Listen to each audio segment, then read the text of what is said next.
de 15 kilómetros de documentación, ¿no? La documentación, como la ves, está en estantería y la cuantificamos de este modo, ¿no? De manera lineal. Entonces, podemos ver la magnitud de documentación, millones de folios, ¿no?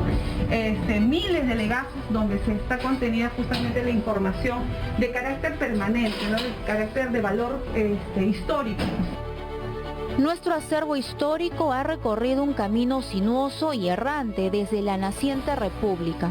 Documentos únicos e invaluables han sido víctimas de incendios, saqueos, robos, guerras, terremotos y desidia.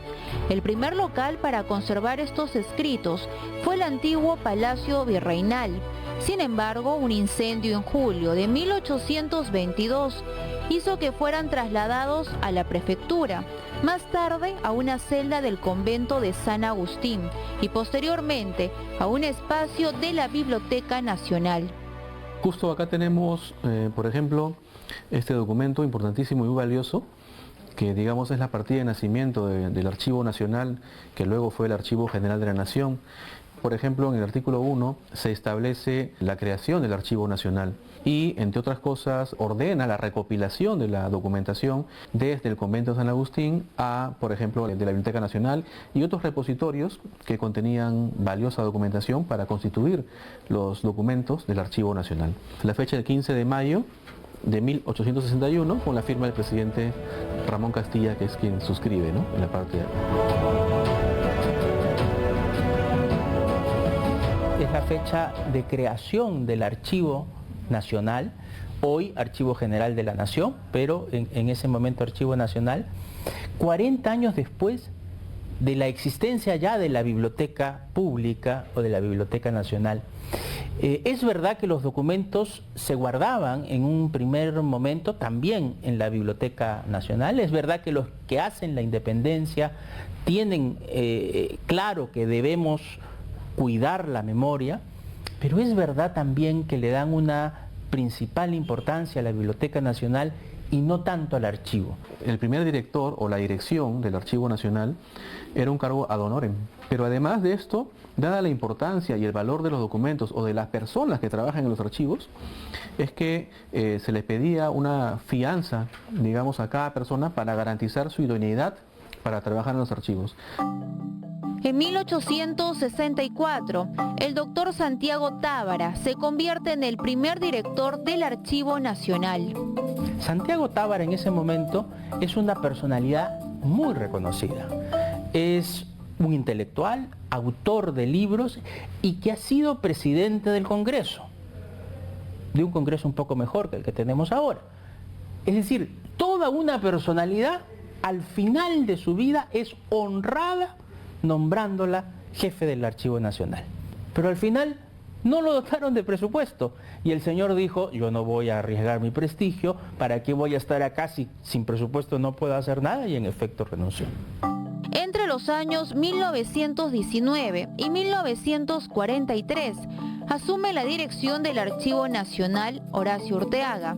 Además del archivo histórico, se incluye el archivo notarial judicial y el archivo administrativo.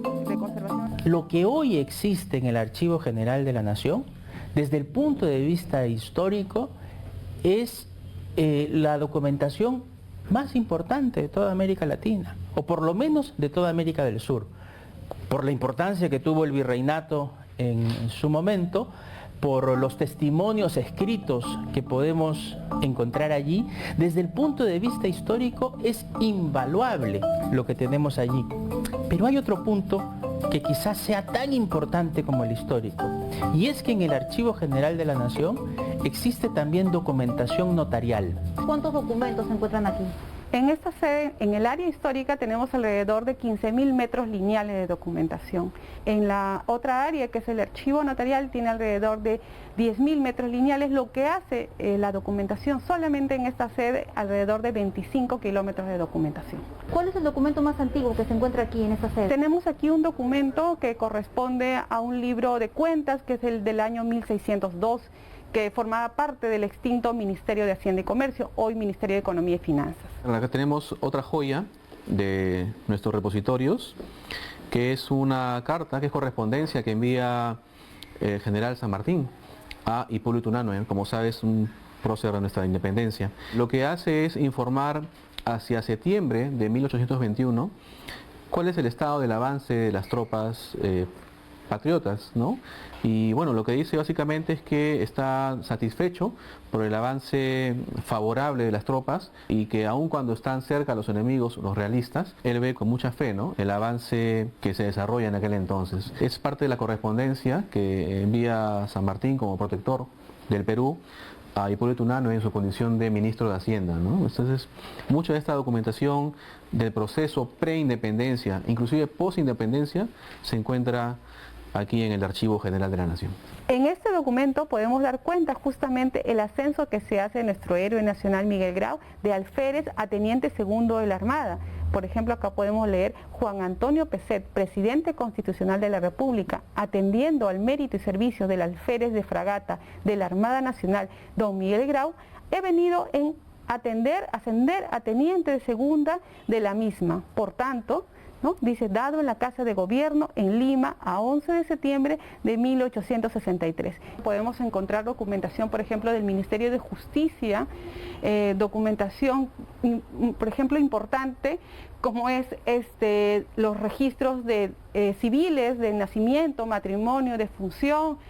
También tenemos lo que son la serie OL, los primeros oficios, y que va hasta mediados del siglo XIX, que es documentación justamente del Ministerio de Hacienda, cómo era el movimiento económico, digamos, ¿no?, en la naciente república. Ahorita nos encontramos en este sector que se encuentran justamente los legajos de lo que son los expedientes sucesorios. Tenemos alrededor de 4.000 legajos de expedientes sucesorios, donde obra información justamente, ¿no?, a la muerte de alguna persona, justamente se hacía toda esta gestión, ¿no?, para poder ver los bienes que habían dejado, ¿no?, en vida, digamos, y poder hacer este proceso de repartición entre sus herederos, ¿no? Yo, José María Arguedas Altamirano, deseo o considero necesario dejar establecido en este documento mi voluntad y con respecto a los pocos bienes que poseo y a mi familia. Cláusula primera. Los derechos sobre mis libros, Agua, Yaguar Fiesta, El Sexto, Los Ríos Profundos y mis cuentos no comprendidos en estos libros corresponderán a mi ex esposa Celia Bustamante. Si ella falleciera, los citados derechos pertenecerán a mi esposa, Sibila Arredondo Guevara, ¿no? Él hace mención aquí de las dos personas que en algún momento han sido muy importantes en su vida, ¿no? Por ejemplo, acá podemos ver la solicitud de pasaporte de Isabel Granda de Fieler, nuestra chabuca Granda, ¿no? Indica justamente que su fecha de nacimiento, el 3 de septiembre de 1920, solicita justamente este pasaporte para viajar a los Estados Unidos, ¿no? También indica características como dónde residía y también señas físicas, ¿no? Por ejemplo, que medía 1,64 m, el cabello castaño claro, ojos azules. Esta solicitud es del año 1943, lo que da cuenta que a la fecha de esta fotografía ella tenía 23 años. Perú. También tenemos el reconocido arqueólogo Julio C. Tello. Aquí también da cuenta de este viaje que él va a hacer justamente, ¿no?, a Panamá, indica, ¿no? Y indica justamente su profesión, ¿no?, doctor en ciencias, ¿no? Él iba a hacer el viaje no solo, sino también con su esposa, como puede darse cuenta aquí en la fotografía de la época. Un incendio en la Biblioteca Nacional provocó que en junio de 1943 el Archivo Nacional se traslade hasta la sede de Palacio de Justicia durante el gobierno de Augusto B. Leguía. El Archivo General de la Nación ahora mismo estamos, digamos, en 5 locales. Este local, que es el local histórico que ocupamos desde 1943, donde tenemos archivos notariales, tenemos documentos de la República, ¿no?, del archivo republicano que se llamaba antes. Tenemos el local del Correo Central, que está al costado del Palacio de Gobierno, donde tenemos el archivo colonial, siendo su documento, digamos, más importante y más antiguo el protocolo ambulante de los conquistadores. Tenemos otro local en Pueblo Libre, que es el local donde se construiría nuestra nueva sede, que tenemos el local de archivos públicos, o también denominado archivo intermedio. El hoy Archivo General de la Nación también alberga documentación de índole judicial, como querellas, sentencias y necropsias, comúnmente conocidas como autopsias. Esta es una querella que fuera realizada por Manuela González contra Natividad Espinosa y su esposo, justamente el sereno Agustín Cáceres. Estamos hablando de un documento de la temprana república del año 1821, donde era muy común estos casos de injurias, acusaciones, pleitos, ¿no? Y en este caso, por ejemplo, podemos ver en este folio número 16 un mechón de cabello que habría sido arrancado justamente a Natividad Espinosa, ¿no? En la defensa que ella realiza, justamente ella añade, y son los secretarios judiciales quienes cosen este mechón como prueba justamente de que las acusaciones de repente no eran por parte de la primera, sino de la segunda, como modo de defensa. En esta causa criminal de un homicidio acaecido por Martín Pino contra Viterino Lemus en el año 1834 en la ciudad de Lima, curiosamente, en una picantería llamada Chichería, en el expediente tal cual dice Chichería, de Pedro el Lechuguero, que habría estado ubicada justamente en la calle El Rastro, estamos hablando al costado del Palacio de Gobierno actualmente, ¿no? En ella, por ejemplo, podemos ver justamente el dibujo o delineado del arma homicida y tal cual era el reflejo.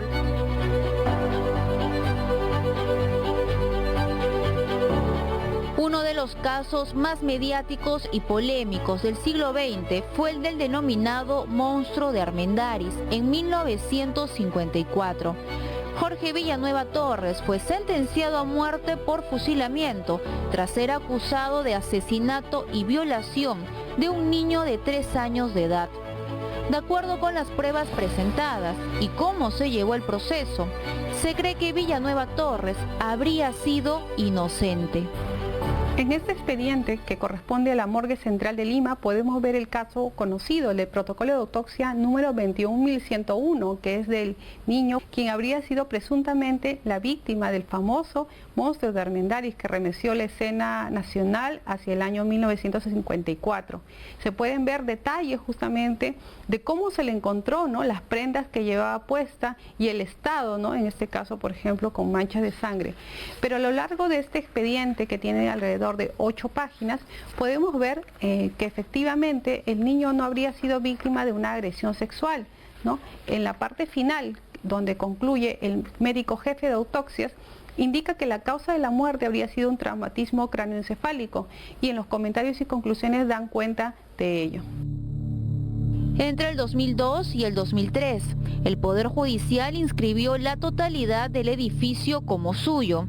Ante ello, el Archivo General de la Nación planteó una demanda judicial para revertir el proceso, pero perdió en primera y segunda instancia. Como último recurso, presentó una casación. Sin embargo, el resultado le fue desfavorable, por lo que tendría que abandonar el espacio que actualmente ocupa. El día de hoy está escrito a nombre del Poder Judicial, y esas son las quejas que desde hace ya algunos años, no es tan moderno esto, ¿no? Ya desde hace algunos años viene insistiéndose, ¿no?, de que el Archivo General tiene que salir de ese local porque ya no le pertenece, porque no está inscrito a su nombre. Para el historiador Gonzalo Paroy, existen pruebas que indican que desde la planificación y posterior construcción del inmueble de Palacio de Justicia estaba comprendido un área para el Archivo Nacional. Este tendría que convivir con dependencias del Poder Judicial, de las notarías y del Colegio de Abogados. O sea, era un espacio compartido entre varias instituciones, si bien tenía el nombre de Palacio Judicial porque era el principal ocupador. Esto se da en 1928, ¿no?, que es cuando ya se decide la creación. Ahora, esto puede ser relativamente cierto basado en argumentos legales, porque efectivamente si un predio no está a tu nombre, no tienes por qué habitarlo, ¿no? Y estás ahí, en todo caso, ocupando con permiso ajeno, ¿no? Pero bueno, este es el problema, ¿no? Las autoridades de momento, bien sea del Poder Judicial o bien sea del Archivo Nacional, del Archivo General de la Nación ya, no inscribieron, no hicieron el papeleo correctamente, pese a los derechos ya conocidos que sí tenía el ajeno sobre esa propiedad. Ante una eventual mudanza precipitada, existe el riesgo de que se pierdan valiosos documentos. Los procesos archivísticos requieren justamente el quemar etapas, ¿no? Una de las etapas es obviamente el inventariado, que es la descripción, para conocer qué cosa hay en estos documentos.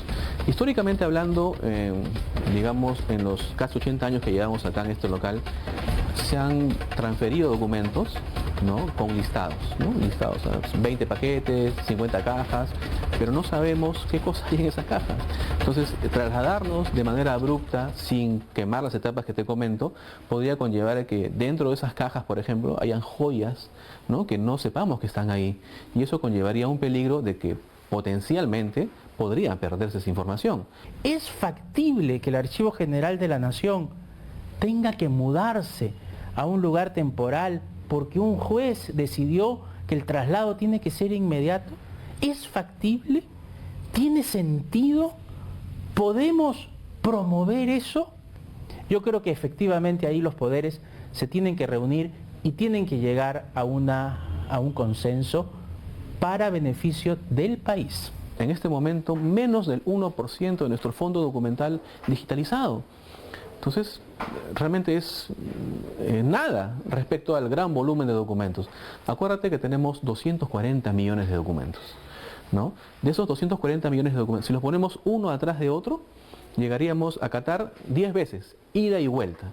Entonces, toda esa gran cantidad de documentación tiene que ser digitalizada, pero para eso requerimos recursos para poder comprar escáneres, para poder digitalizar. Ya cumplimos 161 años y efectivamente las condiciones en que estamos es la prueba más latente, ¿no? De que a veces nuestro Estado, ¿no? Se ha olvidado a veces del valioso patrimonio que tenemos. Bueno, estamos ahora mismo desarrollando nuestro proyecto emblemático, ¿no? que se dio en el marco del Bicentenario y que estoy seguro que hacia el próximo año podremos iniciar la construcción de nuestro nuevo local. Yo creo que vamos a lograr que ese objetivo en común de todos los peruanos se logre para iniciar la construcción y la mudanza de todos nuestros locales a un solo gran repositorio de la memoria del país. Sin memoria no hay identidad. No es posible generar un concepto de nación sin un pasado. Nuestro archivo documentario se encuentra entre la memoria y el olvido. Es tiempo de revertir la dejadez enquistada. La historia juzgará. El papel como puede.